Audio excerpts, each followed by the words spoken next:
अनेक मागण्या घेऊन बहुजन समाज पार्टीच्या नेत्या माजी मुख्यमंत्री बहन मायावती यांच्या आदेशाने देश पातळीवर 13 जुलैला धरणे आंदोलन करण्यात आले। यामुळे बसपा राज्य प्रभारी प्रमोद रैना, महाराष्ट्र प्रदेशाध्यक्ष ॲडव्होकेट संदीप ताजने यांच्या मार्गदर्शनात अमरावती शहरातील जिल्हाधिकारी कार्यालयाजवळ धरणे आंदोलन करण्यात आले। यावेळी आंदोलनात अनेक मागण्या घेऊन नारे देण्यात आले। नोकर भरती करण्यात यावी, ओबीसी आरक्षण पूर्ववत करावे, गॅस किमती, पेट्रोल डिझेलचे भाव कमी करण्यात यावे, कामगार गरीब मजुरांच्या घरातील वीज खंडित करू नये, त्यांचे वीज बिल माफ करण्यात यावे, शेतकरी हिताकरिता स्वामीनाथन आयोग लागू करण्यात यावा अशा मागण्या घेऊन आंदोलन करण्यात आले।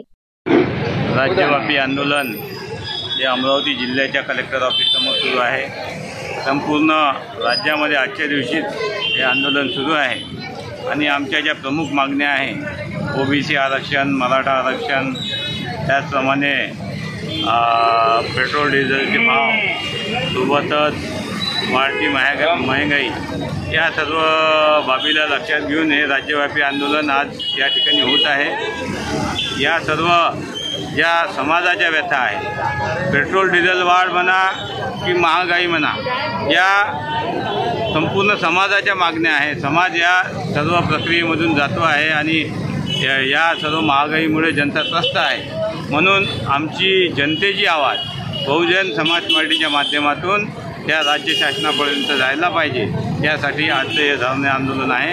या आंदोलनात प्रदेश उपाध्यक्ष तसेच मनपा पक्षनेता चेतन पवार, जिल्हा अध्यक्ष रामदास कुरवाडे, शहर अध्यक्ष सुदाम बोरकर, उपाध्यक्ष उमेश मेश्राम, चपराशीपुरा प्रभाग अध्यक्ष प्रवीण सरोदे, विधानसभा प्रभारी नीळा भालेकर, माजी नगरसेवक दीपक पाटील यासह अनेक बसपा पदाधिकारी कार्यकर्ते उपस्थित होते।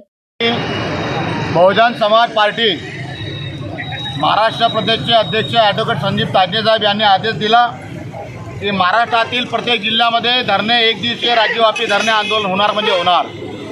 आणि या धरणे आंदोलनाच्या मुख्य भूमिका, मुख्य मागण्या हेच आहेत की सर्व वस्तूचा भाव, सर्व वस्तूचे भाव या ठिकाणी वाढलेले आहेत। ते म्हणा की मातीपासून तो सोन्यापर्यंत भाव वाढलेला आहे, मातीपासून तो सोन्यापर्यंत भाव वाढलेला आहे।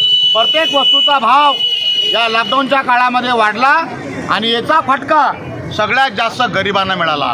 गरिबांना का मिळाला की रोजगारी बंद केलं, धंदेही बंद केलं, आता पांटेली बंद आहेत, गाड्याही बंद आहेत। 2 वाजता 4 वाजता बंद होतात आणि पोलिसाला सांगतात त्यांना घरी पाठवा। हा गरीब जगल कसा? म्हणून बहुजन समाज पार्टी ही संपूर्ण भारतामध्ये 3रा नंबरचा पक्ष असून बहिणजींनी जो आदेश दिला की महाराष्ट्र सरकार का विरोध करो, या 3रा आघाडी ज्याला म्हणतो आघाडी बनवली, महाराष्ट्र सरकारची आघाडी बनवली, 3री आघाडी बनवली आणि सरकार बनवली। पण जनतेच्यासाठी काय करत आहेत? जनतेच्यासाठी काय करत नाही, जनतेच्यासाठी एवढं करत आहेत, लॉकडाऊन लगाओ और अमीर को बड़ा करो, लॉकडाऊन लगाओ, अमीर को बड़ा करो। यांचे उद्योग आहेत, त्यांच्या मोठ्या मोठ्या फॅक्टऱ्या आहेत, तेलाच्या फॅक्टऱ्या, सगळ्याच फॅक्टऱ्या त्यांच्यामध्ये, अनाजाच्या फॅक्टऱ्या आहेत, तेलाच्या फॅक्टऱ्या आहेत, सिमेंटच्या फॅक्टऱ्या आहेत, लोह्याच्या फॅक्टऱ्या आहेत। सर्वात वस्तूची भाव या गव्हर्नमेंटनी वाढवलेला आहे। म्हणून त्या संदर्भामध्ये मोठं आंदोलन आम्ही शहराच्या वतीने, जिल्ह्याच्या वतीने या धरणे आंदोलन करत आहे। अजय शृंगारेसह प्रदीप इंगोले, विदर्भ न्यूज, अमरावती।